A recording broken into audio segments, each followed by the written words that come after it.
Kena ben dadi wali syarat nyifati Allah sing permanen. Ketika Allah mensifati dirinya al-hadi, zat yang memberi petunjuk, maka sifat ini lazimah abadi ila yaumil. Maka apapun rusak dunia iki tetap akan ada orang baik ila yaumil. Bukan karena orang ini hebat, bukan. Wong zaman rusak kok tetap bukan. Karena Allah yang al-hadi. Sing hebat berarti Allah bukan kita. Coba kita hidup di zaman akhir. Wong wedok do katokan cekak. Fitnah kayak apa? Kayak apa fitnah kita di zaman akhir? Perkara apa dadi fitnah? Jagone ra dadi menteri geger. Nak jenenge dunya. Jadi jenenge dunya, tapi tetep do saleh. Wong ibadah tambah ke kaji lo antri. Dal kaji 36 juta. Indonesia ku antri-antri puluhan tahun. Wa qala ta'ala afa hasibtum annama khalaqnakum abatsan. Afa hasibtum mono ta nyangka sira kabeh annama khalaqna mestine gawe ingsun kuwi sira kabeh tak gawe abasan hale ora ana gunane. Masa kamu ngira bahwa penciptaan kalian tuh gak ono gunane? Wa annakum lan nyangka sira kabeh. Wa annakum lan kowe nyangka sira kabeh ilena maring ingsun kowe nyangka latur jauna ora den balekno sira kabeh. Orang yang selalu berpikir bahwa dirinya itu teledor dalam hal taat, padahal Allah selalu baik pada dia. Kalau selalu berpikir gitu, mesti ya tawalladu dadi kalahirna minha sange hadil fikra al haya wisin. Wa hadza tafakkuru tailah mikir yazidu nambe apa tafakkur fi khaufika indal mati sira wedi minallahi sange Allah taala. Orang yang berpikir demikian terus isin terus dadekno wedi pangeran. Wa yahmiluka lan dorong apa iki hadza ka ing sira ala laumi nafsika ing atase modo awak sira. Mengkritik diri kamu sendiri wa taubihiha lan melehno nafsika. Wa mujamanabati taksiri lan ngeduwi pepeko. Wa mulazamati tasmiri lan mulazamah no netepi cangcut. Tasmir mana cangcut? Napa serius nih? Tasmir bahasa Indonesia ini serius. Kalau orang tahu dirinya gegabah pepeko dalam ibadah, kemudian tahu itu disalahkan Allah, pasti dia akan menjauhi taksir itu, sembrono itu, dan selalu napa serius melakukan napa ibadah. Mun kula terangno nggih masalah mulai fikrotun fi wa'dillahi ta'ala. Terus kita tahu di Quran, di hadis itu ada janji Allah, kemudian ada apa? Ancaman Allah. Terus yang dijanjikan tentu para wali. Wali wong apik, kowe wali, sanggepe wali. Wali amatir, wali pokoke wali. Terus perilaku sing ora disenengi Allah. Kalau beri contoh nggih sing aman, maksudnya aman itu ada di beberapa kitab. Misalnya Fathul Mu'in. Fathul Mu'in itu kitab yang dipakai semua pesantren, kitab fikih. Itu kalau ngeritik, kamu kalau mau sholat, iku kudu ana melayune. Lane kula nu sering gawe syariat teng santri kula, pokoke nek jamaah mbuh pira kadare iku ana melayune. Guling-gilingan nak kowe iku serius. Kan yo ora lucu misalnya dipanggil kiaimu terus mlaku sewanten kan koyo ngono kan koyo wong ora peduli napa. Nah, dawe Mu'in itu sederhana oleh gawe contoh. Karena Allah itu mengkritik orang munafik yang kalau berangkat ke sholat itu malas-malesan. Artinya fal kasal iku min sifatil munafikin. Malas-malesan adalah sifatnya orang munafik. Jadi kena ape sholat terus sampai angop terus rokoknya tindak nose sewantes. Nah itu rontok. Rontok PKI, rontok munafik kenapa? Wah rontok. Mergo sifat itu sifatnya yang napa? Munafik. Wa idza qamu ila sholati qamu kusala. Kalau mereka berangkat ke sholat itu secara malas-malesan. Nah kebalikannya orang baik itu wasari'u ila maghfirati mirabbikum. Kalau ada sesuatu yang potensi menjadikan maghfirahnya Allah itu kesusu cepet-cepetan. Ngan rata-rata kiai nak melaku itu banter, guling-gilingan nak menuju barang apik itu ketok serius. Nah kiai kok melakukan lon-lon kemungkinan nak radi duit ya ketuan. Ora pati iso ngaji, jare sing anteng-anteng kuwi ana makonane, paham no? Sekali-kali nek ngaji, pas marung ana tat ngaji mlayu nganti nabrak-nabrak wong. Iku insyaallah luwih keren apa? Tapi yo ngawur nganti nabrak-nabrak wong. Kalau cerita, dadi mulane kadang wong khusuk ora wali, Mas. Kowe ngono angel dadi wali. Mergo nek ampe ngaji ku angop niku ora wali-wali. Mulane iki mareni terakhir iki mareni ya. Jadi tumak nina itu ada batasnya, enggak boleh tumak nina fil khairi. Kalau kebaikan kudu wasa riwono kesusun. Sebagian ayat kebaikan diredaksikan Allah fafirru ila wa firru iku melayu. Jadi kan apa ngaji kok lonton pe jamaah gak seru, kudu napa? Melayu. Ana melayune, ana unsur cepet-cepet. Mulane kadang wong anteng ra dadi wali-wali mereka kenemenen. Paham ya? Ini peringatan ke wong Solo ke Jogja nih. Nah bab iki ape wong Madura. Tapi nak hadis la takhdhab ape wong Solo ke Jogja. Dadi kok plus minus apa? Madura soleh lah kandhani la takhdhab ku paling abot. Aja gampang muring-muring. Paling abot.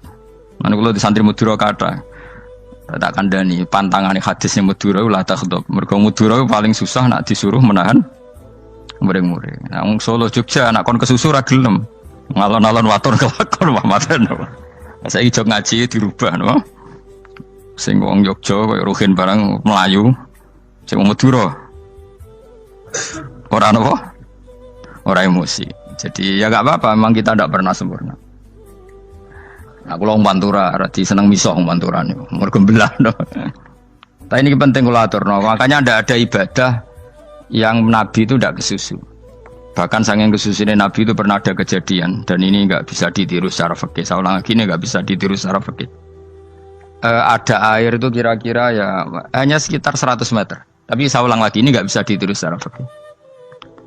Nabi itu tidak wudu, tapi tayamum yang dekat sama debu di dekat kamarnya Nabi. Itu riwayat yang memang nggak bisa ditiru tapi harus dibenarkan. Ketika Nabi ditanya, kenapa engkau tidak menuju air itu? Jadi, saya tidak yakin sampai air itu. Padahal saya kesusu nang suci. Jadi saking inginnya Nabi nang apa? Nang suci itu sudah yang dekat tayamum saya tayamum. Tapi saya ulang lagi ini nggak bisa ditiru secara fikih.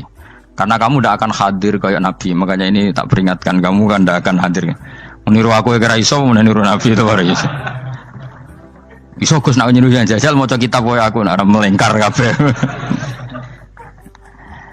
Jadi Nabi pernah ngalamin itu ya. Jadi itu enggak sampai 100 meter ada air. Mungkin enggak sampai 50 meter bahkan. Tapi Nabi itu pas panik.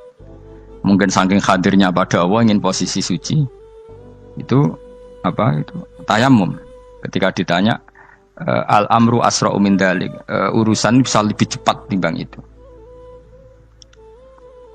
Saya pernah ngalami seperti itu tapi tidak se ekstrim tayamum. Wudu pakai aqua, pakai.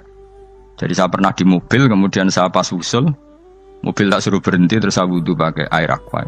Padahal ya dekat masjid ya dekat. Karena kadang tadi kepanikannya orang-orang dekat Allah itu beda. Itu pokoknya butuh asro, butuh melakukan apa sesuatu yang cepat.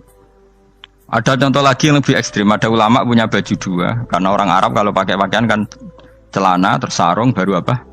Jubah. Makanya orang Arab itu biasa pakai lafaif apa berlapis-lapis apa pakaiannya. Ya pastinya pas kondisi ideal itu biasa lafaif.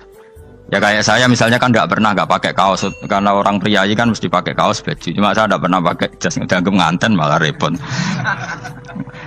Kalau disungkan, kalau di jas kuatah kan.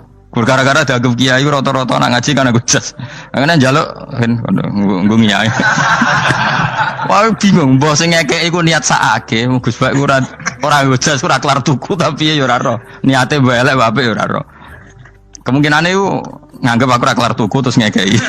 Itu berarti suudzon yang terlembagakan. Kemungkinane ya saking takdime wae kepengin kiai ini duwe jas. Utawa kemungkinane nih Gus Bak iku lho mau ben dikekno wong ra jelas-jelas ya. Enggak ngerti dan ndak perlu dikonfirmasi ben supaya ngamal. Lah kiai ini apa lagi wudu, orang Arab lagi adus ning hammam. Hammam itu pokoknya di sini kan ono pemandian umum sekarang sama lah di. Pas di pemandian umum itu beliau ditugoni santri nih, mulai dulu ya memang ada adat ya kalau kadang kiai tindak itu tidak ada santri nih. Aku era gemjaran Mustafa, lah melakukan gede malah loro kabeh. Jadi bandara itu sing roh terminal A1 ya aku, dekne tiket ya aku liku derekno malah aku sing derekno akhirnya. Sembrono. Seloro kabeh diden. Opo ora ro. Swarga ya ora ro, dekne sampeyan nak kayak tuntun ya ora ro. Singkat cerita, si kiai tadi dengar, Fulan saya minta baju karena yang miskin ini di dalam kamar mandi itu mestinya ya udah. Kiai sudah di kamar mandi, itu bilang ke santrinya, "Cung, baju itu kasihkan satu sama yang minta tadi." Terus kata santrinya, ya Syekh, halla badaan ghusal tambok kamu jangan ke susu, kamu mandi dulu, engkau mandi dulu baru ngasih. Terus kata beliau, hati saya pas itu ingin ngasih. Setelah mandi saya selesai, mungkin hati saya sudah rubah, tidak ingin apa? Ngasih. Jadi cepat itu imma takut mati, sehingga kamu tidak sempat melakukan kebaikan, wa imma takut rubah. Apa? Takut rubah. Kan iso wae pas adus karena mungkin lagi seneng-senenge kena banyu, lumo. Barang-barang adus medit. Kan yo ora roh. Wah anak pas lomo lakoni wae engko kan iso medit. Atau pas sampai lomo wis mati. Potensi jadi kita ini mengejar waktu mati dan mengejar berubahnya pikiran apa? Berubahnya apa? Pikiran. Pokoknya walhasil dalam semua kebaikan teksnya Quran tuh fafirru ilallah, lari. Firor itu maknanya apa? Lari. Itu yang saya minta lah. Jadi apa tradisi tertentu. Tapi memang tradisi tumak nina itu bagus. Saya hormat sama orang Jogja, Solo, Magelang itu hormat. Tradisi tumak nina itu bagus. Tapi kadang kenemen. Karena ada momen di mana kita harus ke susu. Misalnya kebakaran kan ke susu. Kalau takut kebakaran saja kita harus ke susu, apalagi ini kebakaran rokok, spring, itu lari. Ya, jadi ini kita harus fair. Makanya guling-gilingan. Saya tuh kalau manggil santri kok kurang lari itu tak marahin. Bukan karena saya ingin bikin syariat. Kalau mau jamaah gitu, sa'i samu kudu mlakune iku beda. Makanya sa'i itu kan maknanya melaku kecil. Itu hebatnya Islam. Tawaf itu kan yang 3 kali pertama itu disuruh romal itu lari-lari apa? Kecil. Sa'i juga sama. Itu guling-gilingan kita ndak boleh sowan pangeran dingin-dingin saja. Emang kalau loh. Cara pangeran terus ana wong tawaf mlaku mbek angop terus santai. Iku bangune apa ibadah? Kangen aku ta ora kok saenake dhewe. Nek melayu kan seru. Apa? Senajan tau ketemu pangeran Gusti paringi sugih wis ngono lah pokoke. Ya ora kurang ajar melayu ke susu jebule njaluk ya apa? Sugih. Ya eling-eling ya. Jadi ini kula suwun lah. Tapi ora 100 gebut mlaku 120 iku ngawur nek iku. Pokoknya ana kesusune lah, entah berapa kadarnya itu ana. Mergo istilah pangeran apa? Wasari'u bergegas lah. Ya apa? Makanya Nabi dulu pinternya gitu. Ada Bani Sulaim, Bani Ghifar itu punya adat tumak nina. Itu sama Nabi dipuji. Adat kamu bagus tumak nina, tapi dikurangi tumak ninahnya kalau dalam kebaikan harus ke susu. Ada daerah yang temperamental. Dikandani Nabi la taghdab. Ya sama seperti di kita kan. Orang Madura di bab musyawarah ahlul khairat mungkin bagus, tapi di la taghdab kurang. Orang Solo, Jogja di tumak ninah bagus, tapi di musyawarah kurang. Jadi makanya ini barokahnya ngaji ya dirubah sidik-sidik. Maksudnya yang plus minusnya itu dirubah. Karena saya belum pernah menemukan tag orang baik itu diredaksikan tenang, tapi semuanya redaksinya apa? Wasari'u itu apa? Bergegaslah, fafirru, larilah. Jadi fafirru ilallah, maka larilah. Firu itu lari apa berjalan? Lari. Supaya maksudnya lari itu tidak harus lari kayak pembalap itu enggak. Pokoknya ada unsur kesusunnya gitu. Ada unsur bergegas. Dan karena ada etis memang, misalnya saya sebagai anak dikasih tahu mbak atau kangkang Gus ibu sedang gerah serono swantai itu kan kayak gak ngergani wong tua kudu ono melayu nih. Dan di sini ini maka diredaksikan di semua riwayat Nabi itu kalau jalan wa idza masa, Nabi kalau jalan itu fakaan namayan khattu min sobabinir takoh. Semua dibak menerangkan apa Nabi kalau jalan itu seakan-akan turun dari tangga, maknanya cepet. Fakaan naman khattu min sobabinir takoh. Jadi Nabi kalau jalan itu cepet. Ya dong ini ya. Paham ya? Ngiling-ngiling. Nah, ciri utama berpikir secara Qur'ani adalah apa? Kamu mencari sifat-sifat wali Allah. Dan ternyata sifat wali-wali Allah itu musyaroah ilal khairat kalau melakukan kebaikan ke susu.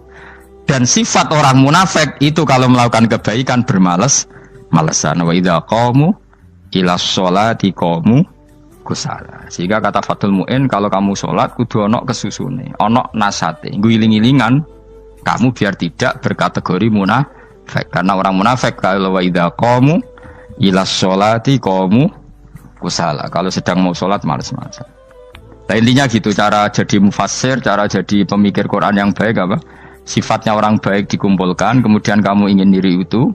Sifatnya orang buruk kamu kumpulkan, kemudian kamu menghindari sifat itu. Misalnya Allah cerita Fir'aun. Fir'aun itu penyakitnya apa? Istagna, merasa kumoluhur, merasa tercukupi semua. Itu sifatnya apa? Fir'aun.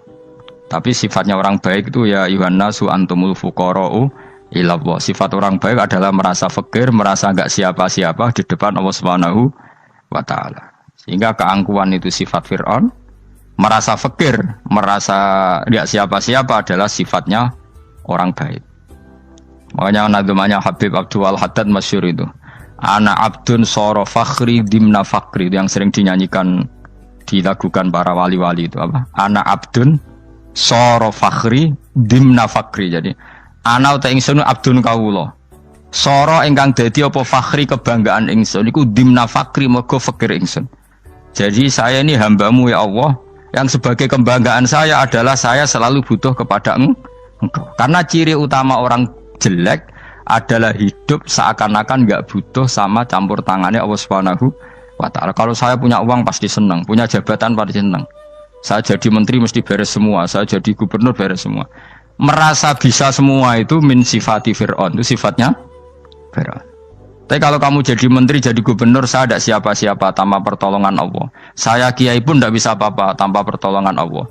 Saya orang baik pun tidak mesti dijamin baik terus tanpa pertolongan Allah, sehingga selalu la haula wala quwata illa billah. Saya bisa menghindari maksiat ya karena Allah, bisa melakukan taat juga karena Allah. Nah, orang yang seperti ini itu jenis ana abdun soro fakhri dimna fakri. Saya ini adalah hamba yang menjadi kebanggaanku adalah karena saya selalu fakir, selalu butuh kepada Engkau. Ini penting kalau terangkan, jadi supaya orang terbiasa. Dan kalau seneng ngaji ini paling seneng. Kenapa saya ngaji seneng? Karena tadi kebaikannya Allah, nikmatnya Allah saya omongkan. Sehingga dengar orang banyak bahwa Allah itu baik, Allah itu zat yang kita tuju, Allahus Somad. Tapi kalau saya jadi wali karena di kamar 40 dino, paling terkenal wali, terus wong salam template yo ndongakno. Sing untung aku mau ora untung blas. Lan cara bapak wali be ulama iku mulya ulama. Wali iku nak terkenal wali paling banter wong sowan nggo gula, sing untung ndekne. Tapi kalau ulama menerangkan kebaikan, orang dengar semua, akhirnya Islam menjadi siar. Mulane padha-padha dadi wali ulama ambek wali ku ya dhuwur ulama. Mbok ambek kowe dhuwur kowe mergo ora ono makome dadi. Terbang kan cepet kaya kapuk tapi cebloke tok laut. Wong nek ora di makom iku kaya kapuk. Terbangnya cepet tapi gak tahu jatuhnya di mana. Dieling-eling ya, dados kula suwun sanget. Selama ini adat kita buruk. Nak nyongko anteng apik juga anteng fil khairat. Ketika kebaikan pun respon kita anteng, tidak boleh. Dalam kebaikan harus musaroah, harus apa? Musaroah. Musaroah itu kesusu.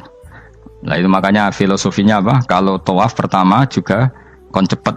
Sa'i namanya ya sa'i. Sa'i maknanya apa? Lari-lari kecil. Jadi kalau bahasa Arab itu masya yamsi masyan itu jalan biasa. Kalau sa'a yas'a sa'yan itu jalan agak lari. Makanya darani sa'i. Kau oleh sa'i kok leha-leha ora oleh. Tapi aja terus numpak skuter balapan yo aja. Mulai bingung mbek wong saiki. Nah wong sepo numpak skuter pantes saiki sing nom-nom lah do numpak skuter. Terus nek sing wengkek pasangan suami istri skuteran bung tuaf. Aku wis kodho malaikat mbarno aja tampa. Mangkel wong. Lagi ini sing hafal Quran ngalim diselipi ya perkara ada kono kagum skuter. Aduh maten. Ijek nom nak tuwek no tak malu. Ijek nom kan. Iku wajib mbok pasutno kan. Pasut teng fikir mandi yakin. Wah, nak yo terlalu senajan to sah yo tapi terlalu. Ijek nom. Wadon kebualapan serwet Mas. Piye karepe Arab Saudi ngono dolen. Cara kula penguasa Arab sing tuwek tok meh mati tak oleh sing nom-nom tutuki ngono. Tapi yo pancen yo sanak saya sah sekedar sah. Tapi terlalu. Mosok sowan pangeran nganggo skuter muter. Aduh. Nah, sembrono. Yo coba lakoni kok awas. Kecuali guys tuwek meh mati wis ngono. Tuwek tok ora meh mati yo aja. Aneh-aneh. Ya maksudnya kesusu orang ngono iku. Tok budi wae. Wa minha anta tafakkar nggih. Eleng-eleng nggih, wae-wae nggih napa sifatnya orang baik yang di Quran itu kita pelajari, lalu kita tiru. Misalnya sifatnya orang baik termasuk apa itu? Ala inna auliya Allahi la khaufun alaihim wa lahum Tidak pernah punya rasa takut, rasa gelisah itu harus kita tiru. Karena kalau kita punya rasa gelisah itu biasanya lama-lama agak ridho, bek kodok, kodar. Itu kudu ceria. Lu kalau sebagai manusia sering susah, tapi saya paksa, susah itu saya hilangkan. Karena kalau saya rasakan susah terus, lama-lama saya agak ridho, bek kodok, kodar. Makanya saya paksa, seneng tak paksa. Sesuai kulino. Nganti kalau saat ini kira iso susah. Di murid kira jelas sudah iso susah. Sangking apa? Nah kiai kan susah. Aku di murid wakai, gus tua pikir tak air serat jelas. Goblok cara aku kiai ngono. Ora usah ngono. Zaman akhir ono wong ngaji go kitab wis hebat. Ono ngrungokno ngaji wis hebat. Ono ora paham tekone majelis wis hebat.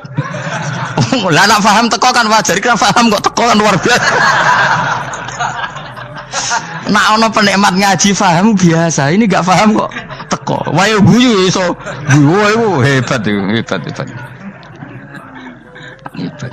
Nah ono menteri dilantik guyu wajar, ora menteri ra kok guyu.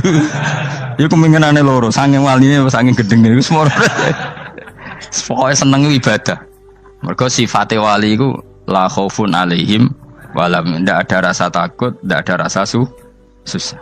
Lho kula sebagai manusia kadang ya khawatir. So anakku nasib piye, putuku nasib piye. Tapi aku anggereling saya ada ya karena Allah. Dan saya punya rezeki karena Allah. Orang lain di sana banyak orang kaya, padahal gak anakku. Berarti yang menciptakan kaya itu tidak saya.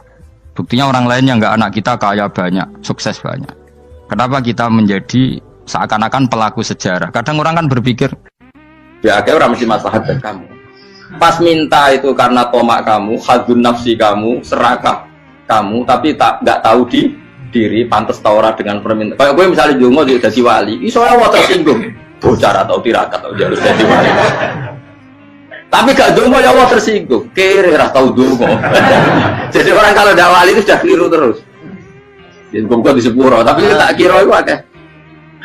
Ya jajal gitu ngajak wali kok sabtu kok dirjilan. Kira-kira Allah tersinggung ngopo nyembatin? Kira-kira tersinggung. Tapi misalnya kira tahu dongo kok pengen kok Imam Syafi'i, Allah tersinggung. Bocah ora di idola. Terus pikus.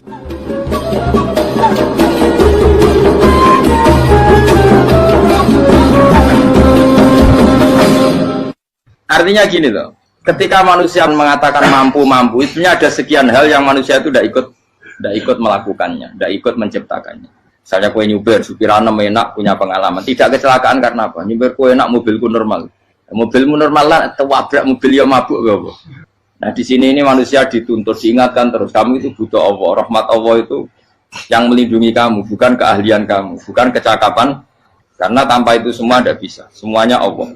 Ya, tapi manusia tadi gara-gara misalnya tadi mobilnya normal, dia punya keahlian nyupir, terus mengklaim kalau keselamatan dia itu karena hati-hatinya dia, karena mobilnya normal.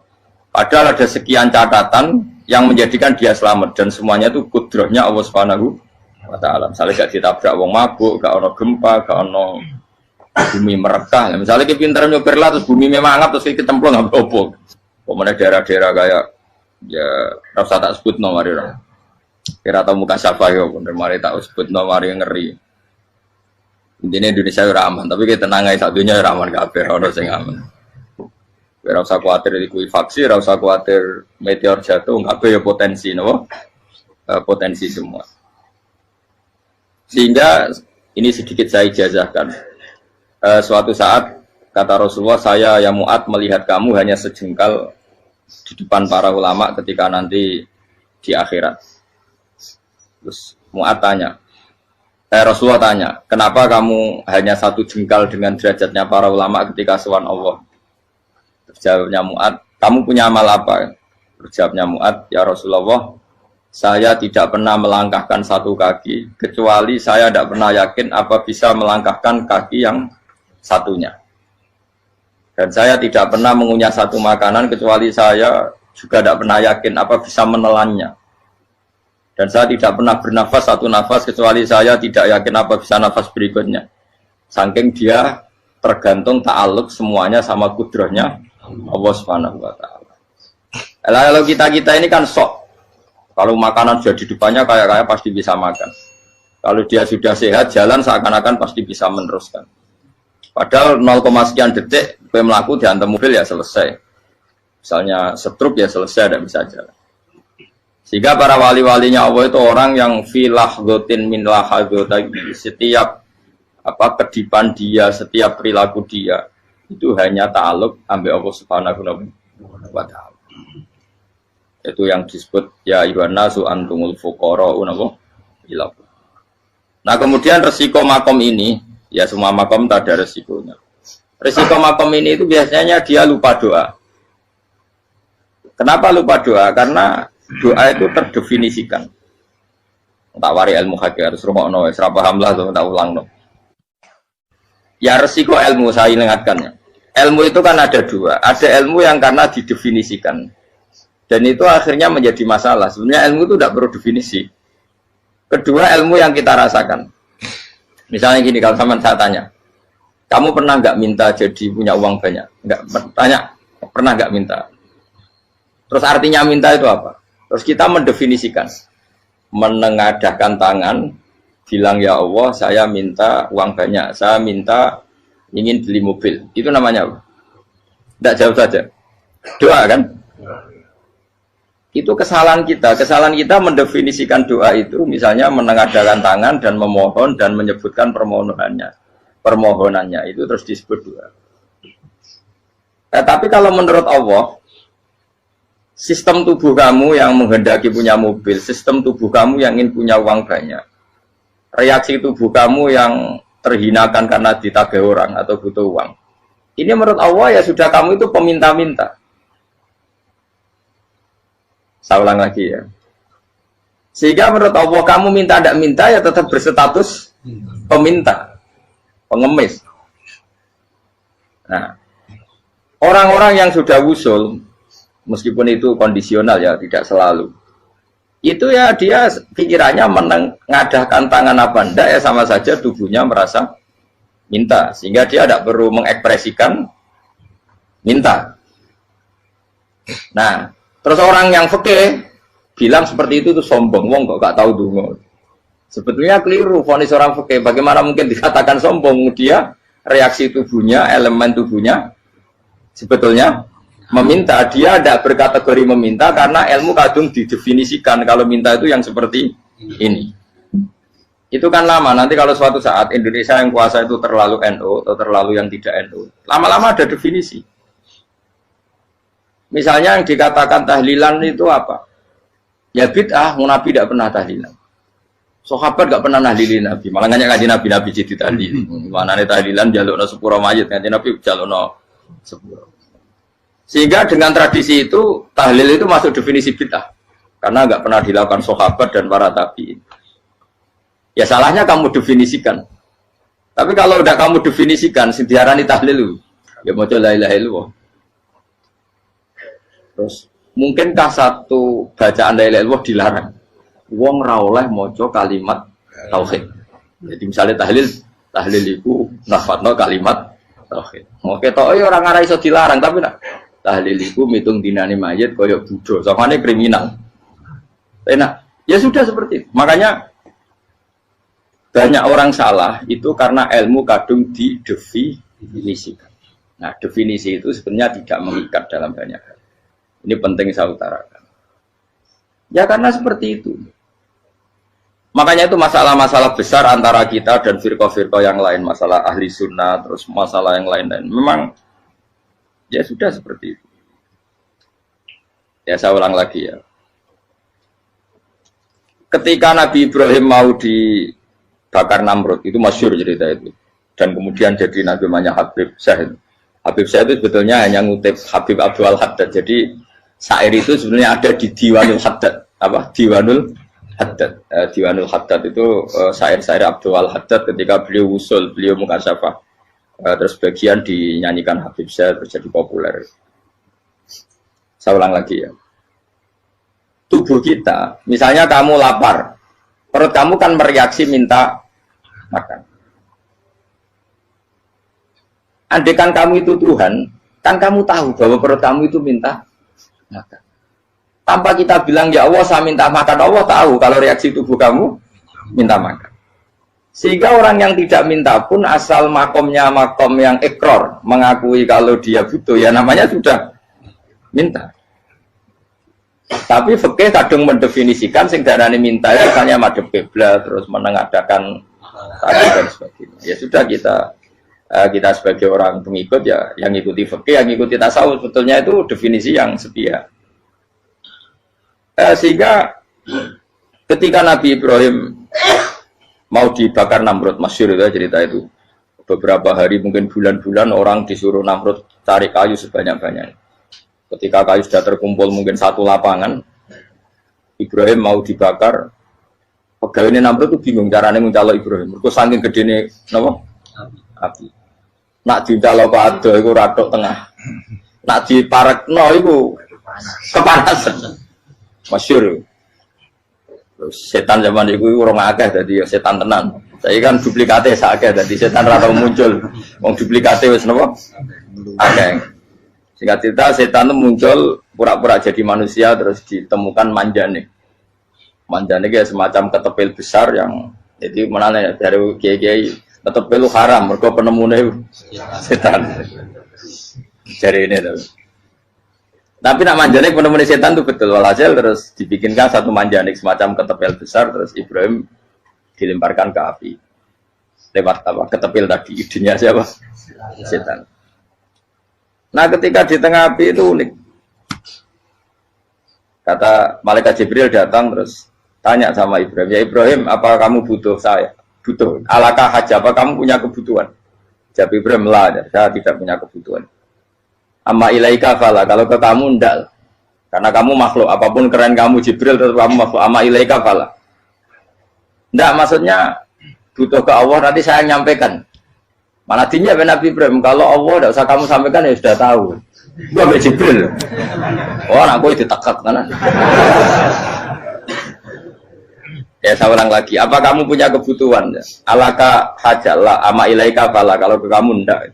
Ndak maksudnya butuh ke Allah nanti saya sampaikan. Karena Jibril yang mentang-mentang dekat sama Allah dan tukang memberi informasi. Tapi kata Ibrahim, kalau ke Allah sih nggak perlu kamu. Dia sudah tahu. Nah itu terjadi namanya Habib Abdul Haddad masyhur itu apa? Hasbi min su'ali ilmuhu bihali. Jadi cukup ilmunya Allah itu menjadikan saya tidak perlu minta. Hasbi min su'ali ilmuhu bihali. Jadi ada kondisi tertentu yang para wali itu, saya ulang lagi, kondisi tertentu yang para wali itu ya tidak minta. Tapi kalau itu ditiru jenengan semua ini jadi keangkuhan. Kenapa? Wes ora ndonga tangane ditenangkan. No, atine ora eling pangeran, kan akhirnya ra njaluk tenan. Lha iku aja niru wali-wali. Nah, wali-wali itu kan misalnya tangannya tidak menengadah tapi semua sistem tubuhnya merasa butuh sama Allah. Saya itu pernah ya. Tapi itu kondisional dan saya juga ngulang enggak mesti bisa. Ketika saya umroh itu pernah saya ada satu kondisi itu doa ya di putaran pertama toh. Di putaran pertama saya berdoa ya agak banyak di multazam. Putaran kedua mau berdoa sudah tidak berani lagi. Sampai ke-7. Hari kedua ya tidak berani, hari ketiga tidak berani. Nah seperti itu tidak bisa dibuat-buat meskipun saya juga agak ingin. Tapi ya pas itu ya nggak bisa. Gara-gara itu korban kitab hikam, ya kitab hikam yang terkenal. Kitab hikam itu pernah cerita gini. Rubbama dallahum al-adab ala tarkit tolak. Terus di antara makalahnya itu wa inna ma yunabbahu man yajuzu alaihil ikhfal. Tapi kamu jangan niru dosa kan. Tapi jangan ingkar ilmu ini tambah dosa kowe. Jadi niru ya dosa, ingkar ya dosa. Jadi ada seorang wali kata hikam. Kadang-kadang seorang wali itu mau doa diulang itu sungkan. Kenapa? Yang perlu diingatkan itu yang potensi lupa. Allah kan masih ingat doa kemarin. Lalu gara-gara saya sebelum umroh itu mensinau kitab hikam itu agar itu kok. Ya Allah, sing tak dungani wingi ejek eling kok tak eling nomene. Dadi wa inna ma yunabbahu man yajuzu alil fal, yang bisa diingatkan hanya orang yang potensi lupa. Sementara Allah tidak akan. Tapi kan akhirnya doane eling. Ya Allah kayak kemarin. Hari ketiga ya Allah kayak. Makanya menurut saya ilmunya orang hakikat itu juga ada sisi kriminalnya karena ya tadi. Tapi kamu ingkar ya keliru. Memang Allah gak mungkin. Lupa ngapain kamu ingatkan? Makanya menurut saya Allah itu mangga terbaik, benar-benar Rahman Rahim. Mestinya Allah terbaik, itu mau bedino malah ngamuk. Lah aku lagi tapi mbok eling dong. Tapi Allah itu ya maklumi ya, dengan kekeliruan. Kita ini kan selalu keliru, donga terus ya keliru sebetulnya. Karena seakan-akan kan mengingatkan seseorang yang mungkin lupa. Wong Allah tidak pernah lupa kok, kamu ingetin terus. Atau kamu menggurui Allah, yaitu ya Allah nang sebadani kalau di diake, padahal nggak mesti maslahat bagi kamu. Diake orang mesti maslahat bagi kamu. Maka ada sekian contoh yang wali itu dibully pangeran. Saya sering cerita, banyak cerita wali itu dibully pangeran, digarap ya pangeran. Ini gara-gara salah itu. Saya pernah cerita dan itu ada di hikam betul di kitab itu. Itu ada. Ada wali itu tukang hamal itu manol di pasar itu tukang angkut. Jadi kalau ada orang bawa barang berat diangkut dia, terus misalnya kalau dulu mungkin ya ke kereta atau ke singkat cerita terus diupain. Setelah dapat apa dia pasti pulang karena dia hanya butuh makan satu piring karena dia tirakat makan satu piring untuk ibadah 24 jam. Singkat cerita dia ngeluh ya Allah. Kamu tahu, engkau tahu, saya ini pecinta engkau. Saya ini hanya butuh makan satu piring untuk kuat sholat. Tapi kenapa harus jadi juru manol? Berilah saya rezeki yang tanpa kerja. Nah, selang sekian hari dia dituduh maling. Terus di penjara, terus dapat rezeki tanpa kerja. Dia terjawab kenapa jadinya gini? Kan kamu minta rezeki tanpa kerja. Ya itu penjara itu rezeki tanpa kerja kan. Jadi Allah memperlakukan para walinya itu memang unik. Ya kadang dibully.